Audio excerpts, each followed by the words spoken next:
L'épisode commence avec Ganga dans la cuisine, absorbé par ses pensées, préparant quelques plats. Krishna arrive soudainement, tirant Ganga de ses rêveries. Surprise, Ganga se brûle la main, Krishna, inquiet, se précipite pour chercher de la pommade. Ganga, perdue dans ses pensées, se parle doucement à elle-même tout en fermant le four. Pendant ce temps, Waya marche dans la rue, plongée dans ses réflexions. Sonu arrive sans prévenir, la faisant sursauter.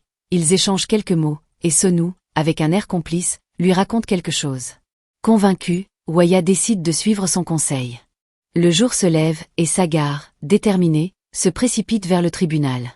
Kanta l'intercepte, et avec une attitude étrange, lui dit quelque chose. Ils échangent quelques paroles, et Supriya, observant la scène de loin, affiche un air triste et préoccupé.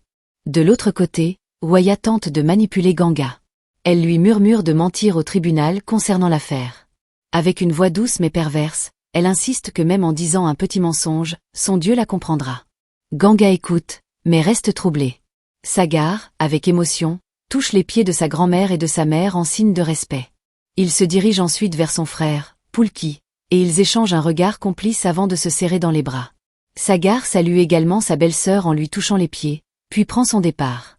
Pulki et Supriya, tournant leur regard vers leur petite fille, la regardent tendrement. Supriya, avec un sourire doux, l'emmène dans la chambre. Pendant ce temps, Waya continue de parler à Ganga, cherchant à la persuader de mentir. Soudain, Sagar arrive, le regard de Zoya se fige en le voyant, surprise et déstabilisée, elle s'en va rapidement, laissant Sagar et Ganga seuls. Un silence lourd s'installe.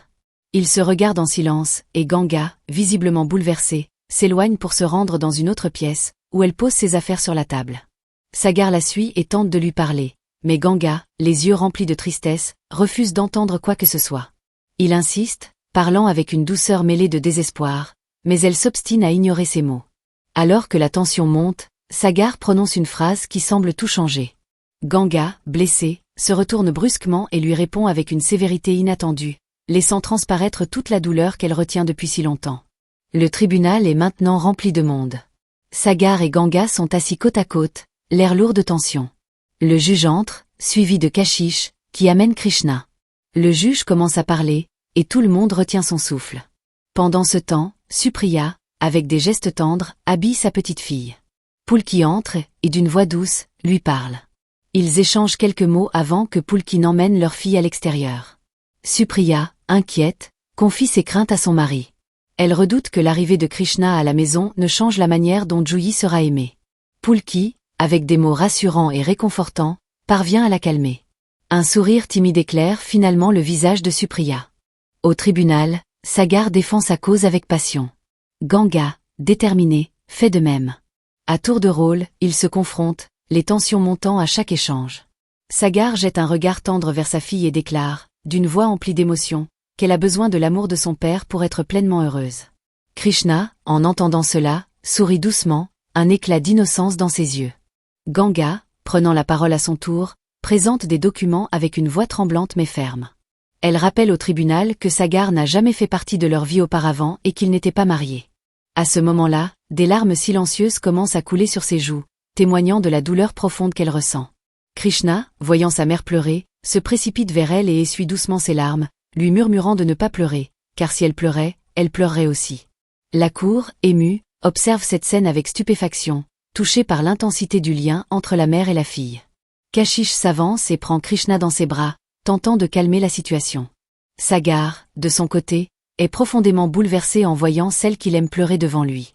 Il se lève et d'une voix tremblante mais déterminée, s'adresse au juge. « Je ne cherche pas à les séparer, mais simplement à faire partie de leur vie. » Ces mots résonnent dans la salle, créant un moment de silence lourd de sens.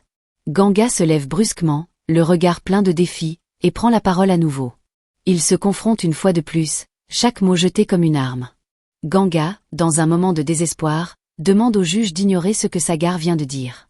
Le juge, avec un ton calme mais autoritaire, lui répond qu'il comprend sa confusion et sa douleur, mais que la justice doit prendre en compte le bien-être de l'enfant, et non seulement les sentiments des parents. Le juge continue, expliquant que la loi ne reconnaît que 3 piliers, le père, la mère et l'enfant. Il se tourne ensuite vers Ganga, et d'une voix grave, lui demande « Qui est le père biologique de Krishna ?» Ganga, prise au piège, hésite. Les mots de Zoya lui reviennent en tête, la tentation de mentir la submerge. Le juge repose la question, cette fois plus fermement. Ganga, d'une voix presque inaudible, répond finalement négativement. En entendant cela, Sagar, choqué et blessé, la regarde droit dans les yeux et demande, avec une douleur visible dans sa voix, « Pourquoi fais-tu cela? Pourquoi mens-tu à ce sujet ?» Leur confrontation devient plus tendue, des mots durs sont échangés, et la salle devient le témoin de leur douleur. Le juge, fatigué de leur dispute, exige des preuves. Sagar, avec une détermination implacable, présente des documents au tribunal, les résultats d'un test ADN prouvant sa paternité. Ganga, abasourdie, regarde les papiers d'un air incrédule. Son regard se durcit, elle jette un coup d'œil provocateur à Krishna, la situation devenant insoutenable pour elle. Sagar, épuisée, s'assoit, tandis que Krishna tente de prendre la main. De l'autre côté, Juhi joue joyeusement avec sa mère.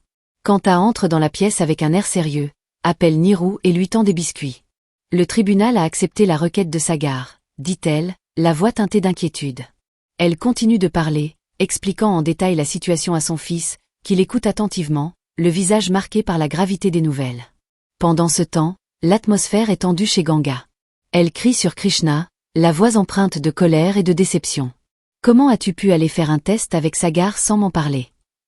La sévérité dans ses paroles est palpable, mais Krishna, avec une innocence désarmante, lui répond calmement. « Maman, tout comme je te fais confiance, je fais aussi confiance à papa.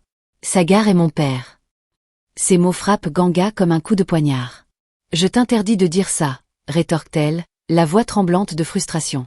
Mais Krishna, obstiné et convaincu, continue de répéter ces mots avec douceur. « Papa est mon père. » La tension monte, et Ganga, à bout de nerfs, lève la main, prête à la frapper. À cet instant précis, Sagar intervient, attrapant son bras avec fermeté mais sans violence. « Ne lève pas la main sur notre fille, Ganga, » dit-il, la voix basse mais pleine d'émotion. Ganga, bouleversé et en colère, se tourne vers lui, ses yeux brûlants de reproche. « Ne me parle pas de notre fille.